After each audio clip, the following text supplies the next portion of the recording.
வணக்கம், நான் வெங்கடேஸ்வரன். இன்னைக்கு நம்ம ரினியூவபிள் எனர்ஜி பர்ச்சேஸ் ஆப்ளிகேஷன் பத்தி பேச போறோம்.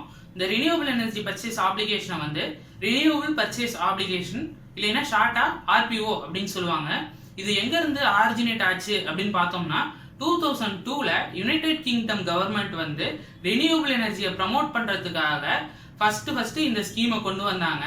இதை பார்த்துட்டு 2010ல இந்தியாவில் வந்து national action plan for climatic change அப்படின்ற பிளானுக்கு கீழே ஒரு அங்கமாக வந்து இந்த ஸ்கீமை வந்து இன்ட்ரடியூஸ் பண்ணாங்க நம்ம இந்தியன் கவர்மெண்ட்.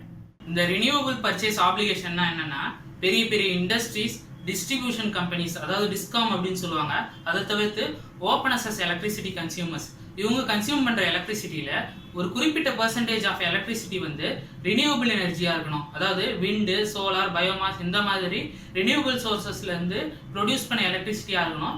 இதை தான் அவங்க வந்து கன்சியூம் பண்ணணும் அப்படின்னு சொல்லி ஸ்டேட் எலக்ட்ரிசிட்டி ரெகுலேட்டரி கமிஷனும் சென்ட்ரல் எலக்ட்ரிசிட்டி ரெகுலேட்டரி கமிஷனும் ஒரு ஆப்ளிகேஷன் கொண்டு வந்துருவாங்க.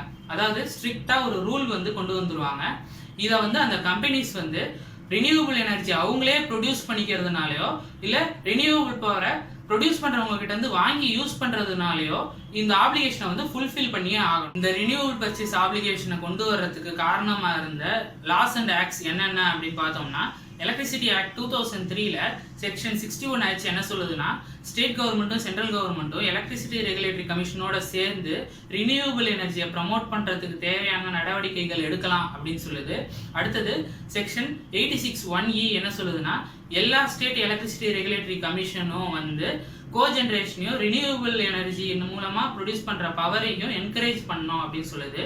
அதுக்கப்புறம் இண்டஸ்ட்ரீஸும் டிஸ்ட்ரிபியூஷன் கம்பெனிஸும் கன்சியூம் பண்ற எலக்ட்ரிசிட்டியில ஒரு குறிப்பிட்ட பெர்சன்டேஜ் ஆஃப் எலக்ட்ரிசிட்டி வந்து ரினியூவபிள் எனர்ஜியா இருக்கணும் அப்படின்றத சொல்றாங்க. அதாவது ஆர்பிஓ வந்து இருக்கணும் அப்படின்னு சொல்றாங்க. இதை வந்து எலக்ட்ரிசிட்டி ரெகுலேட்டரி கமிஷன் வந்து மானிட்டர் பண்ணோம். அப்படி மானிட்டர் பண்ணி அதை ஃபாலோ பண்ணாத கம்பெனிஸ்க்கு வந்து பெனால்ட்டி வந்து கொடுக்கலாம் அப்படின்னு சொல்றாங்க. இந்த ஆர்பிஓவை ஃபாலோ பண்ண வேண்டிய ஆட்கள் யார் யாரு அப்படின்னு பார்த்தோம்னா, பெரிய பெரிய industries like steel industries, textile industries, automobile industries இவங்கெல்லாம் வந்து ஃபாலோ பண்ணோம். அடுத்தது டிஸ்ட்ரிபியூஷன் கம்பெனிஸ், டிஸ்காம்னு சொன்னவங்க இல்லையா, அந்த companies, for example Tata powers, Reliance infrastructures இந்த மாதிரி கம்பெனிஸ். அதுக்கப்புறம் ஓப்பன் ஆக்சஸ் கன்சியூமர்ஸ், அதாவது 1 மெகாவாட்டுக்கு மேல பவர் யூஸ் பண்ற கன்சியூமர்ஸ் வந்து இந்த ஆர்பிஓ வந்து கண்டிப்பா ஃபாலோ பண்ணி ஆகணும். 2010ல இந்தியாவில் ஃபர்ஸ்ட் ஆர்பிஓ இன்ட்ரடியூஸ் பண்ணப்போ NIPCC வந்து டோட்டல் ஆர்பிஓ டார்கெட் வந்து 5% இந்தியா அச்சீவ் பண்ணிருக்கணும் அப்படின்னு சொன்னாங்க. இதுவே 2020ல வந்து 15% ஆர்பிஓ டார்கெட் வந்து இந்தியா அச்சீவ் பண்ணிருக்கணும் அப்படின்ட்டு ஃபார்காஸ்ட் பண்ணி வச்சிருந்தாங்க. ஆனா இப்ப பிரசன்டா MNREலயும் மினிஸ்ட்ரி ஆஃப் பவரும் என்ன சொல்றாங்க அப்படின்னா, டோட்டல் ஆர்பிஓ டார்கெட் வந்து இந்தியாவுக்கு 17% வந்து 2019 ஃபினான்ஷியல் இயர்ல அச்சீவ் பண்ணிருக்கணும். இதுல நான் சோலார் ஆர்பிஓ வந்து 10.25%, சோலார் ஆர்பிஓ வந்து 6.75% அச்சீவ் பண்ணியிருக்கணும் அப்படின்னு சொல்றாங்க.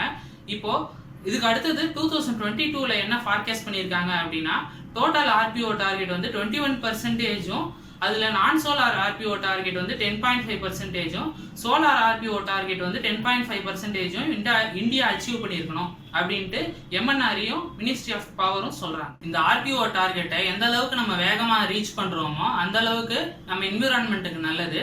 இந்த ஆர்பிஓ டார்கெட்டை கம்பெனிஸ் வந்து அச்சீவ் பண்றதுக்கு ஒரு டூல் தான் வந்து ரினியூவபிள் எனர்ஜி சர்டிபிகேட். இதை வந்து நான் தனியா ஒரு டீடைல்டு வீடியோவா போஸ்ட் பண்றேன். இப்போதைக்கு இந்த ஆர்பிஓ பத்தி உங்களுக்கு நல்லா புரிஞ்சிருக்கும்னு நான் நம்புறேன். இந்த மாதிரி நான் வேற ஏதாவது சோலார் பேஸ்டு வீடியோஸ் வந்து பேசணும் அப்படின்னு நினைச்சீங்கன்னா கமெண்ட் செக்ஷன்ல லீவ் பண்ணுங்க. இந்த வீடியோ உங்களுக்கு பிடிச்சிருந்ததுன்னா லைக் பண்ணுங்க, ஷேர் பண்ணுங்க அண்ட் கமெண்ட் பண்ணுங்க. பருத்திச்சோலை சேனலுக்கு சப்ஸ்கிரைப் பண்ணுங்க. தேங்க்யூ.